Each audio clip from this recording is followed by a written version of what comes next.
I'm Joe Teague. This is Volatility 411. The S&P 500 is lower today after worse than expected Microsoft earnings overnight. The Nasdaq's leading the way lower, of course, but what's interesting is, of course, the VIX is lower. Right now, as I'm recording this video, the VIX is down on the day with the market down under 1375, a low level for the VIX, and this is ahead of the Fed meeting today, which is usually a market mover. So that's fascinating to me to see. And this is all on the heels of last Fed meeting. The Fed surprised the market by saying we're going to have two interest rate hikes coming up. Now, one of those is going to be today, and it remains unknown whether we're going to actually get a second one. Since that last Fed meeting, we've had better than expected inflation data. So right now it's kind of unknown. The market seemingly is pricing in a positive outcome. Now, the other thing certainly the market is watching is the yield curve inversion.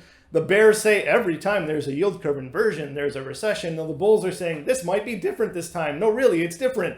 Well, we did have a pandemic in 2020. That's a once in a century event. Certainly that was different. We flooded a ton of money into the economy, rising inflation temporarily. And then we also had a war in Europe, which is certainly unusual. So yeah, there is some credence to say this is different. Also, there's a lot of political pressure for interest rates to come down, even if the economy doesn't slow down. The cost of servicing the debt is going up and up and up over time. And I don't follow politics that much as I used to, but I do know everyone fights over what we spend our money on. And if we're spending a lot more money on our debt, there's less money to go around. So there's going to be pressure from all sides to get that number as low as possible.